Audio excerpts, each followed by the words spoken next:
ಇನ್ನು ಈ ವಿಚಾರವಾಗಿ ಒಬ್ಬೊಬ್ಬರೇ ರಿಯಾಕ್ಟ್ ಮಾಡ್ತಾ ಇದ್ದಾರೆ ವಿರೋಧ ಪಕ್ಷದಲ್ಲಿ. ಲಂಚದ ಬಗ್ಗೆ BR ಪಾಟೀಲ್ ಅವರ ಆಡಿಯೋ ಏನು ರಿಲೀಸ್ ಆಯಿತು ಅದರ ಹಲ್ಚಲ್ ಆಗ್ಬಿಟ್ಟಿದೆ. ಅದು ರಾಜ್ಯ ಸರ್ಕಾರದ ವಿರುದ್ಧ ಯಡಿಯೂರಪ್ಪನವರು ಕೂಡ ವಾಗ್ದಾಳಿ ನಡೆಸಿದ್ದಾರೆ. ಮಾಜಿ ಮುಖ್ಯಮಂತ್ರಿಗಳು BR ಪಾಟೀಲ್ ಹೇಳಿರೋದು 100ಕ್ಕೆ 100 ಸತ್ಯ.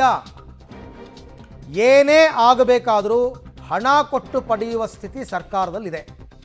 ಬಡವರು ಹಣ ಕೊಟ್ಟು ಮನೆ ಕೊಳ್ಳುವ ದುಸ್ಥಿತಿ ನಿರ್ಮಾಣ ಆಗಿದೆ.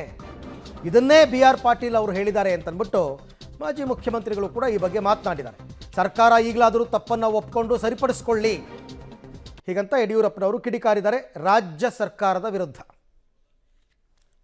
BR ಪಾಟೀಲ್ ಹೇಳುವಂಥದ್ದು 100ಕ್ಕೆ 100 ಸತ್ಯ. ನಾನು ಅದನ್ನೇ ಈಗ ನಿಮ್ಗೆ ಹೇಳಿದ್ದು, ಹಣ ಕೊಡದೆ ದುಡ್ಡು ಕೊಡದೆ ಯಾವುದೇ ಕೆಲಸ ಆಗೋದಿಲ್ಲ ಅನ್ನುವಂಥದ್ದು ಸಾಬೀತಾಗಿದೆ.